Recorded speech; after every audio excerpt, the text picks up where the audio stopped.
नमस्कार, कैसे हैं? नमस्कार, मैं हूं राकेश, आप लोगों के सामने स्वागत करता हूं। उम्मीद करता हूं आप सभी लोग बहुत अच्छे होंगे। छोटा सा 1 से 1.5 मिनट का ये अपडेट वीडियो है। बहुत से बच्चे, हम लोगों ने एक लेक्चर अभी डिस्कस किया था वैकेंसीज को लेके। उसमें बाद में कई बच्चे बीएड की एलिजिबिलिटी को लेके बात कर रहे थे कि बीएड की एलिजिबिलिटी के ऊपर थोड़ा सा अभी आशंका की बातें हो रही हैं। बिकॉज जो यूपी टेट का रिजल्ट आया उसमें कई चीज़ें देखने को मिल रही हैं कि आपको पता है कि यूपी में भी मतलब बीएड को प्राइमरी में एलिजिबिलिटी को चैलेंज करने के लिए कोर्ट में केस है।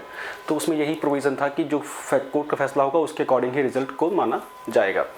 देखिए, जो नई एजुकेशन पॉलिसी के आधार पर अगर हम चीज़ों को देखें तो नई एजुकेशन पॉलिसी के आधार पे बीएड ही एक सर्वमान्य कोर्स रहेगा फ्यूचर में, और इसको एक प्रोफेशनल कोर्स की तरह डेवलप किया जाएगा जो सरकार ने जिस तरह का ब्लूप्रिंट पेश किया है। तो इसमें ऐसे माहौल में जो बीएड है उसको डिमिनिश करना मेरे हिसाब से बहुत बढ़िया चीज़ नहीं रहेगी, या कोई भी ऐसी रूल रेगुलेशन होने की मेरे हिसाब से जो उम्मीद है वो थोड़ी सी कम रहेगी। अभी अगर आप हाल ही के समय में देखें तो डीएसएसबी ने भी अपने नए आरआर रूल्स में बीएड को एलिजिबल किया है प्राइमरी में। अब तो आपसे जो भी डीएसएसबी में होंगे वो भी प्राइमरी में भी बीएड वाले एलिजिबल होंगे। तो इसका मतलब है कि थोड़ी सी इसको सर्वमान्यता मिल रही है। केवीएस में ऑलरेडी है। यूपी में क्या पॉइंट से अगर हम बात करें जिसके ऊपर की चीज़ें उठ रही है, तो बहुत ही कम उम्मीद है कि इस तरह का हो पाएगा कि बीएड से बाहर हो जाए। तो ये मान के चलिए बीएड वाले जो ऑलरेडी लोग हैं, बीएड वाले जो प्राइमरी के लिए प्रिपेयर कर रहे हैं, बेफिक्र होकर आप प्रिपरेशन करिए। लगभग ना के बराबर ये उम्मीद है कि ये बीएड यहाँ से एलिजिबिलिटी में कोई नुकसान होगा या बीएड को यहाँ से हटाया जाए।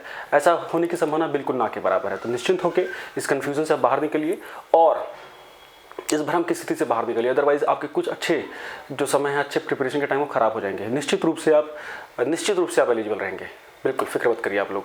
दूसरी चीज़ अगर हम देखें तो बहुत से बच्चे थोड़े से फ्रस्ट्रेट लग रहे थे कि कम वैकेंसी अगर आती है, मान लीजिए 17,000 या 20,000 आती है, तो जो शिक्षा मित्र है उनको वेटेज की वजह से ज़्यादा वो सारी सीटें लेके चली जाएंगे। देखिए, आपको थोड़ा सोचना पड़ेगा कि आपका कॉम्पिटिशन शिक्षा मित्रों से नहीं है। शिक्षा मित्र में अमूमन 10 से 15 साल किए हुए वो लोग हैं जो नौकरी कर चुके हैं, पढ़ाई से बहुत कनेक्ट नहीं है। शिक्षा मित्रों में हार्डली बहुत ही छोटा परसेंटेज है जो कि फुल ऑन जिस प्रकार से जो कंपटीशन का लेवल इस समय है उसके अकॉर्डिंग चल रहा है। तो चीज़ें इतना आसान नहीं रहेंगी। तो आपका कंपटीशन उनसे नहीं है, आपका कंपटीशन है जो फ्रेश बच्चा है उससे, जो बिल्कुल नया बच्चा आया हुआ, जो लेटेस्ट बैच है उनसे है आपका कंपटीशन। ठीक है, तो अंदरगल आप उनसे भयभीत होने की नीड नहीं है आपको, वो आपका कंपटीशन भाई नहीं है। ठीक है, और 10-15 साल होने के बाद जब दुनिया चलती है, पारिवारिक जिम्मेदारियां होती है, तो चीज़ें आसान नहीं रहती है, बहुत सी चीज़ें समस्याएं में होते हैं। तो उनको कंपटीशन मानना छोड़ के आप जो रियल कंपटीटर्स हैं उनकी तरफ फोकस करिए। और रियल कंपटीटर जो निकल के तुरंत आया, पढ़ाई से फ्लो बना हुआ है, वो है आपका थ्रेट है। तो पढ़ाई में जो फ्लो में है वो थ्रेट है आपके लिए। अपनी पढ़ाई को अपने फ्लो में रखिए, तभी काउंटर कर पाएंगे। सिर्फ दूसरे के ऊपर कि ये मेरा कंपटीशन है, इसको एक्स्ट्रा मिल गया, वो कुछ नहीं है। जो उन्होंने इतना टाइम खपाया है उसके लिए उन्हें कुछ वेटेज मिला है, उसको लेके आप परेशान ना होइए। हाँ, एक चीज़ मैं मानता हूँ कि एकेडमिक्स का कोई रोल नहीं होना चाहिए। जब एलिजिबिलिटी टेस्ट क्वालिफाई कर लिया है तो एकेडमिक का कोई रोल नहीं बनता है। एकेडमिक को सरकार को अगर सही लगे तो एकेडमिक अगर अच्छे से चीज़ें करनी है तो आप एकेडमिक्स को ना वाकई में ख़त्म कर दीजिए। सिर्फ कॉम्पिटिटिव एग्जाम के बेसिस पे ही रिक्रूटमेंट होना चाहिए। बिल्कुल पर्सनली मेरी राय है, इससे मैं बिल्कुल इत्तेफाक रखता हूँ। लेकिन वर्तमान में जो परिस्थितियाँ हैं उसके अकॉर्डिंग ही आपको लेकर चलना पड़ेगा। अगर आपके गुणांक एकेडमिक में कम रह गए तो इसमें आपका दोष नहीं रह गया, अब नहीं रह गया। जो पहले था वो चीज़ें ख़त्म है। पिछले 20 सालों में शिक्षा के स्तर में भी काफ़ी उतार चढ़ाव आया है। तो एकेडमिक के बेसिस पे जज करना वैसे भी बहुत दुर्भाग्यपूर्ण मानता हूँ मैं।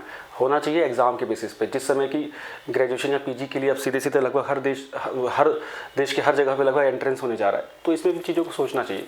बाकी बीएड वाले चिंता ना लें, और दूसरे किसको कितनी वेटेज मिल रही है, कौन सीटें लेके आए, कित सीटों पर कब्जा कर लेगा, ये सब अनर्गल बातें हैं। सीटों पर कब्जा करने के लिए पढ़ना पड़ता है, चाहे वो शिक्षा मित्र हो, चाहे वो 21, 22, 23 बैच का बच्चा हो, बीटीसी वाला, बीएड वाला। ठीक है, चलिए, thank you so much, bye bye.